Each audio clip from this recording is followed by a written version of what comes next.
Soybean पर संकट, अतिवृष्टि, इल्लिनों का प्रकोप और खाद की कालाबाजारी से किसान बेहाल, अब करेंगे धरना प्रदर्शन।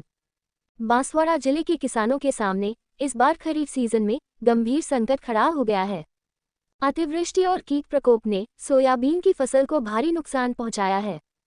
खेतों में खड़ी फसल के पत्ते पीले पड़ने लगे हैं और इल्लिनों के प्रकोप से पत्तियां चट हो रही हैं। कई जगहों पर किसानों की मेहनत पूरी तरह बर्बाद होने की कगार पर है। किसान संघ के प्रांतीय अध्यक्ष रणछोड़ पाटीदार ने कहा कि सरकार किसानों की समस्याओं से पूरी तरह बेखबर है। उन्होंने आरोप लगाया कि किसानों ने करीब 11 करोड़ रुपए का बीमा प्रीमियम जमा कराया है, मगर जिले के लिए महज 2 करोड़ रुपए की बीमा राशि ही पारित की गई है। ये किसानों के साथ सीधा खिलवाड़ है।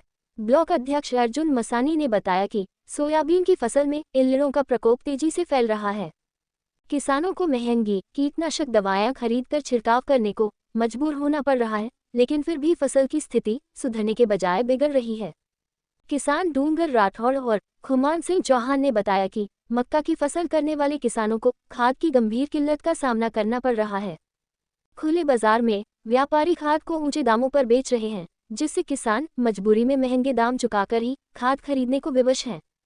उन्होंने मांग की कि खाद की आपूर्ति सीधे सहकारी समिति के माध्यम से की जाए ताकि कालाबाजारी पर रोक लग सके। किसान रतन सिंह राव ने कहा कि सरकार ने वैसे खेती करने वाले किसानों को प्रोत्साहन राशि देने की घोषणा की है, लेकिन ये लाभ महज 500 किसानों तक ही सीमित है। जिले के हजारों किसान इस योजना से वंचित रह जाएंगे। किसानों का कहना है कि समस्याओं की लगातार अनदेखी करना अनुचित है। यदि सरकार ने जल्द ठोस कदम नहीं उठाए तो वे अपनी मांगों को लेकर धरना प्रदर्शन करेंगे। मैं रणछोड़ पाटीदार, भारतीय किसान संघ प्रांतीय उपाध्यक्ष, आज इस चैनल के माध्यम से सबसे बड़ा दुखपूर्ण विषय ये है कि भारत देश में किसान महान माना गया है, लेकिन आज की तारीख में अगर सबसे ज़्यादा दुखी है तो केवल किसान वर्ग ही है और किसान की बात को कोई सुनने के लिए तैयार नहीं है। अभी हम विगत 6 महीने से लगातार किसानों की समस्या के लिए प्रशासन, जनप्रतिनिधि सबको ज्ञापन दे रहे हैं, लेकिन कोई भी व्यक्ति हमारी किसान की बात को मानने के लिए तैयार नहीं है। अभी आपको ताज़ा बात बताएं, अलग अलग विषय पर हमारे और किसान साथी भी बताएंगे, लेकिन मैं आपसे एक निवेदन करता हूं कि आज बांसवाड़ा जिले में 5 से 6 लाख किसान हैं और किसी भी योजना का लाभ किसानों को वास्तविक मिलना चाहिए, नहीं मिल रहा है। और सबसे बड़ी बात, दुखपूर्ण विषय है कि किसानों को लघु सीमांत के अंदर ST/SC बांट दिया है, जबकि ST बेल्ट में रहने वाला किसान ही हो रहता है, उसको जो लाभ मिलना चाहिए नहीं मिल रहा है। अभी कृषि उपकरण की बात करें, अगर आज की तारीख में किसान को जिंदा रखना है और खेती को जिंदा रखना है तो कृषि उपकरणों पर अनुदान मिलेगा तो ही किसान खेती कर सकता है, वरना नहीं कर सकता। आज हम देख रहे हैं कि अभी पिछले 2 वर्षों से मुख्यमंत्री महोदय ने घोषणा कर दी थी कि इन कृषि उपकरणों पे सब्सिडी दी जाएगी। आज गढ़ी क्षेत्र में 80 रीपर बाइंडर ऐसे हैं जहाँ इस पर कोई सब्सिडी मिली नहीं है और अभी किसानों ने 2 साल पहले लेकर उसका बिल लगाया। अब सरकार इसके अंदर एक दूसरा नंबर डाल रहा है कि यह होगा, तो अब जिन किसानों ने 2 साल पहले उपकरण ले लिया है, अब उसका अगर नया से बिल मंगाते हैं तो उसको GST ज़्यादा लगती है। ऐसी योजना पर आदरणीय मुख्यमंत्री और कृषि मंत्री महोदय से हम इस चैनल के माध्यम से निवेदन करते हैं कि अगर तत्काल बांसवाड़ा की अगर सुविधा नहीं हुई तो आने वाले समय में किसान आंदोलन करेगा, जिसकी समस्त जवाबदारी मुख्यमंत्री और कृषि मंत्री रहेगी। इसके साथ में हमारे अन्य किसान भी अपना अलग अलग बिंदुवार थोड़ी सी चर्चा करेंगे। मेरा नाम डूंगर सिंह पटेल, मैं छीट का रहने वाला हूँ। यहाँ बांसवाड़ा जिले के अंदर हमारे यहाँ सबसे बड़ी समस्या खाद की आ रही है। किसानों ने 1 लाख हेक्टेयर में मक्का बोया हुआ है, बेचारों को खाद ही नहीं मिल रहा। वो 500 रुपये बोरी भी खाद इनको नहीं मिल रहा है। यदि अगर आगे खाद की व्यवस्था नहीं की गई तो हम किसानों द्वारा आंदोलन किया जाएगा और भारी मात्रा में सरकार को नुकसान भुगतना पड़ेगा इसका।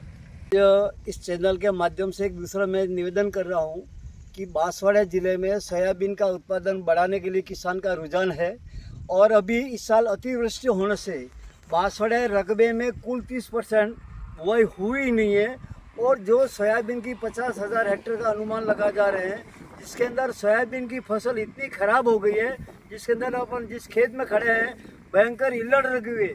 इसके साथ में मैं आपको ये फोटो भी बता रहा हूँ जिसके अंदर है वो पीलिया रोग इतना ज़बरदस्त आया हुआ है कि किसान के लिए इसके अंदर न तो फली आएगी और न इसके अंदर कोई दाना बनेगा।